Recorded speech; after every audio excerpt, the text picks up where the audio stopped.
പിള്ളയും ആണ് അമ്മ കേരള സ്ട്രൈക്കേഴ്സിന് വേണ്ടി ബാറ്റിംഗ് ഓപ്പൺ ചെയ്യുന്നത്. രാജീവ് പിള്ള ആദ്യ മത്സരത്തിൽ വളരെ മികച്ച രീതിയിൽ ബാറ്റ് ചെയ്ത് ഏറ്റവും മികച്ച ഒരു ബാറ്റിംഗ് പ്രകടനം എന്ന് തന്നെ പറയാം. ആദ്യ മത്സരത്തിൽ അദ്ദേഹം ചെന്നൈ റൈനോസിനെതിരെ ബാറ്റ് ചെയ്ത രീതി, ആ ഒരു ബാറ്റിംഗ് മികവ് ഇവിടെയും തുടരാൻ സാധിച്ചു കഴിഞ്ഞാൽ തീർച്ചയായിട്ടും 129 എന്നുള്ള സ്കോർ മറികടക്കാൻ അമ്മ കേരള സ്ട്രൈക്കേഴ്സിന് സാധിക്കും. ആദ്യ പന്ത് ബൗണ്ടറി, ആദ്യ പന്ത് തന്നെ ദുൽഖയുടെ ബോളിംഗിൽ പോളി, നിവിൻ പോളി ബൗണ്ടറിയിലോട്ട് പായിച്ച ആദ്യ ബൗണ്ടറി അമ്മ കേരള സ്ട്രൈക്കേഴ്സിന് വേണ്ടി നേടി. അമ്മ കേരള സ്ട്രൈക്കേഴ്സ് ഒരു പന്ത് കഴിഞ്ഞപ്പോൾ 4 റൺസ്, വിക്കറ്റൊന്നും നഷ്ടമായിട്ടില്ല. നവീൻ പോളിയും രവി, രാജീവ് പിള്ള നോൺ സ്ട്രൈക്ക് രണ്ടിൽ ബാറ്റ് ചെയ്യുന്നു. സണ്ണി ദുൽഖ മുംബൈ ഹീറോസിന്റെ ബോളർ, നല്ലൊരു പന്തായിരുന്നു. നവീൻ പോളി വളരെ മികച്ച രീതിയിൽ ആ പന്ത് ഡിഫൻസ് കളിച്ചു. 6.40 എന്ന ആ ഒരു റൺ റേറ്റിലാണ് ഈ ഒരു സ്കോറ് മറികടക്കേണ്ടത്. 129 എന്നുള്ള ആ ഒരു ലക്ഷ്യവുമായി അമ്മ കേരള സ്ട്രൈക്കേഴ്സ് ബാറ്റിങ്ങിന് ഇറങ്ങി. ആദ്യ പന്ത് തന്നെ ബൗണ്ടറിയിലോട്ട് പായിച്ചുകൊണ്ട് ഒരു മികച്ച തുടക്കം തുടങ്ങിയിരിക്കുന്നു. സണ്ണി ദുൽഖയുടെ രണ്ടാമത്തെ പന്ത് സ്ലിപ്പിലൂടെ തേർഡ് മാൻ ബൗണ്ടറിയിലോട്ട് പോയി. ഒരു റൺ കൂടി അമ്മ കേരള സ്ട്രൈക്കേഴ്സ് നേടിയിട്ടുണ്ട്. 3 പന്ത് കഴിഞ്ഞപ്പോൾ അമ്മ കേരള സ്ട്രൈക്കേഴ്സ് 5 റൺസ്, വിക്കറ്റ് ഒന്നും നഷ്ടമായിട്ടില്ല.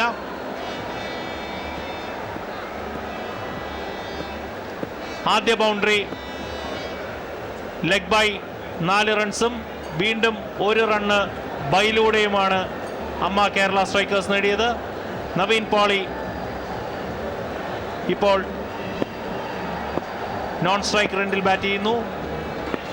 രാജീവ് പിള്ള ബാറ്റിങ്ങിന് തയ്യാറെടുത്തു കഴിഞ്ഞു. സുനിൽ ഷെട്ടി, മുംബൈ ഹീറോസിന്റെ captain Sunil Shetty fielding set ചെയ്യുകയാണ്.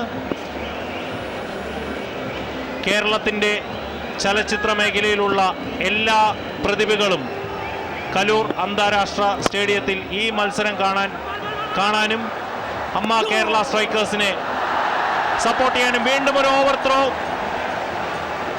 2 റണ്ണ്. അമ്മ കേരള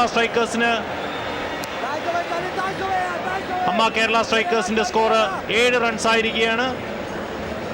രവി പിള്ളയാണ് 2 റൺസ് നേടുക. ഒരു ഡയറക്റ്റ് ഹിറ്റിന് സണ്ണി ദുൽഖ ശ്രമിച്ചുവെങ്കിലും സ്റ്റമ്പിൽ കൊള്ളാതെ പണ്ട് വീണ്ടും തേർഡ് മാനിലോട്ട് പോവുകയും 2 റൺസ്, 1 റണ്ണ് ബാറ്റിങ്ങിലൂടെയും 1 റൺ ഓവർ ത്രോയിലൂടെയും ലഭിക്കുകയും രാജീവ് പിള്ള വീണ്ടും വളരെ മനോഹരമായൊരു ഡിഫൻസ്. ആ ഡിഫൻസിലൂടെ വീണ്ടും മിഡ് ഓണിലോട്ട്. ഇവിടെ വിശേഷിപ്പിക്കാവുന്ന ഇവരുടെ ആ ഒരു റൺ ഇൻ ബിറ്റ്വീൻ വിക്കറ്റ്സ് ആണ്. എല്ലാ രീതിയിലും മികച്ച രീതിയിൽ ബാറ്റ് ചെയ്തു. 1 റണ്ണും കൂടി അമ്മ കേരള സ്ട്രൈക്കേഴ്സിന് നേടാൻ സാധിച്ചു. 8 റൺസ്, വിക്കറ്റൊന്നും നഷ്ടമായിട്ടില്ല. രാജീവ് പിള്ള 3 റൺസോടുകൂടിയും പോളി റൺസ് ഒന്നും എടുത്തിട്ടില്ല. ആദ്യ ഓവറിലെ അവസാന പന്താണ്. ബോൾ ചെയ്യുന്ന സണ്ണി ദുൽഖ, ബാറ്റ് ചെയ്യുന്ന നവീൻ പോളി. മുംബൈ ഹീറോസിന്റെ സ്കോറായ 128 മറികടക്കാനായിട്ട് ഒരു നല്ല തുടക്കം തന്നെയാണ് അമ്മ കേരള സ്ട്രൈക്കേഴ്സ്. ആദ്യ ഓവർ പിന്നിട്ടപ്പോൾ കേരള സ്ട്രൈക്കേഴ്സ് 8 റൺസ്, വിക്കറ്റൊന്നും നഷ്ടമായിട്ടില്ല.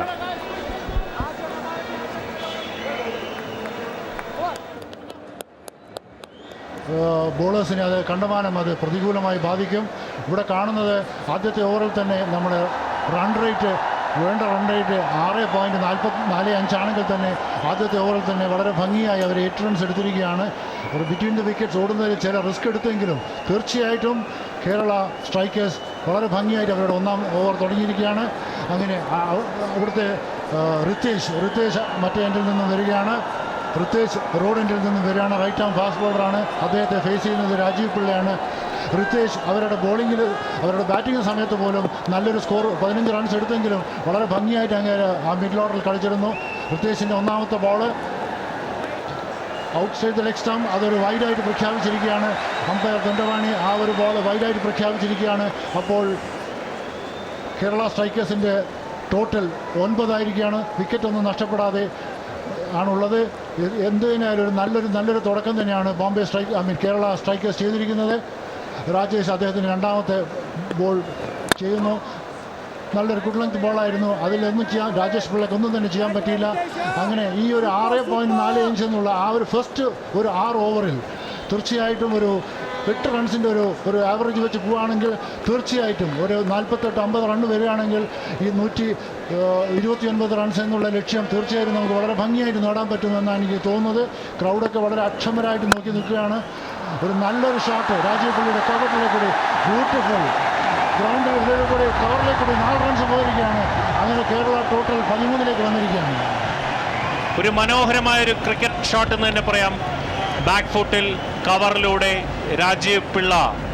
ഇവിടെ രാജീവ് പിള്ളയുടെ ആ ഒരു ബാറ്റിംഗ് വിശേഷമാണ്. ബാക്ക് ഫുട്ടിൽ അദ്ദേഹം അനായാസം ആ ഒരു ഗ്യാപ്പ് പിക്ക് ചെയ്ത് കവറിലും മിഡ് ഓഫിനുമിടയിൽ കൂടി ബൗണ്ടറി പായിച്ചിരിക്കുകയാണ്. അക്ഷരാർത്ഥത്തിൽ ഏറ്റവും മികച്ച ഒരു ഷോട്ട് എന്ന് തന്നെ വിശേഷിപ്പിക്കാം. രാജീവ് പിള്ള 7 റൺസോടുകൂടിയും പൗളി റൺസ് ഒന്നും എടുത്തിട്ടില്ല. അമ്മ കേരള സ്ട്രൈക്കേഴ്സ് 13 റൺസ്, വിക്കറ്റൊന്നും നഷ്ടപ്പെടാതെ. രണ്ടാമത്തെ ഓവർ ബോൾ ചെയ്യുന്നത് റിതേഷാണ്. റിതേഷിന്റെ രണ്ടാമത്തെ പന്താണ് രാജീവ് പിള്ള ബൗണ്ടറിയിലോട്ട് പായിച്ചത്. വീണ്ടും റിതേഷ് ലെഗ് സൈഡിൽ ഫ്ലിക്ക് ചെയ്ത് ഫൈൻ ലെഗിലോട്ട് 2 റൺസ്. ഇവിടെ മനോഹരമായൊരു റണ്ണിംഗ് ബിറ്റ്വീൻ ദി വിക്കറ്റ്സ് ആണ് നമുക്കിവിടെ കാണാൻ കഴിയുന്നത്. അമ്മ കേരള സ്ട്രൈക്കേഴ്സിന്റെ ബാറ്റ്സ്മാൻമാർ വളരെ ചുറുചുറുക്കോടുകൂടി 2 റൺസ് നേടി. വളരെ മികച്ച ഒരു റണ്ണിംഗ് ബിറ്റ്വീൻ ദി വിക്കറ്റ്സ് എന്ന് തന്നെ പറയാം. രണ്ടാം റണ്ണ് ലക്ഷ്യമിട്ട് തന്നെ ആദ്യ റണ്ണിന് ഓടുകയും അത് പൂർത്തീകരിക്കുന്ന രീതിയിൽ അമ്മ കേരള സ്ട്രൈക്കേഴ്സ് 15 റൺസിന്, വിക്കറ്റൊന്നും നഷ്ടമായിട്ടില്ല. റിതേഷിന്റെ പന്ത് ഒരു ഷോട്ടിന് ശ്രമിച്ചെങ്കിലും ബാറ്റിൽ കൊണ്ടില്ല. രണ്ടാമത്തെ ഓവർ റിതേഷാണ് മുംബൈ സ്ട്രൈക്കേഴ്സിന് വേണ്ടി ബോൾ ചെയ്യുന്നത്. രാജീവ് പിള്ള 9 റൺസോടുകൂടി ബാറ്റ് ചെയ്യുന്നു. പൗളി റൺസ് ഒന്നും എടുത്തിട്ടില്ല. നല്ല ഒരു തുടക്കം, പ്രത്യേകിച്ച് ആദ്യത്തെ 6 ഓവർ പവർ പ്ലേയിൽ നല്ലൊരു റൺസ് പടുത്തുയർത്താൻ സാധിച്ചു കഴിഞ്ഞാൽ 129 എന്നുള്ള സ്കോർ മറികടക്കാൻ അമ്മ കേരള സ്ട്രൈക്കേഴ്സിന് അനായാസം സാധിക്കുന്ന രീതിയിലാണ് കാര്യങ്ങൾ പോകുന്നത്. വീണ്ടും തീർച്ചയായിട്ടും അമ്മ കേരള സ്ട്രൈക്കേഴ്സിന് ഒരു വിജയം എന്നുള്ള ആ ഒരു ലക്ഷ്യത്തിലോട്ട് എത്താൻ സാധിക്കും. ഒരു നല്ല പന്ത് തന്നെയാണ്. രണ്ടാം ഓവർ പൂർത്തിയായപ്പോൾ അമ്മ കേരള സ്ട്രൈക്കേഴ്സ് 15 റൺസിന്, വിക്കറ്റൊന്നും നഷ്ടമായിട്ടില്ല.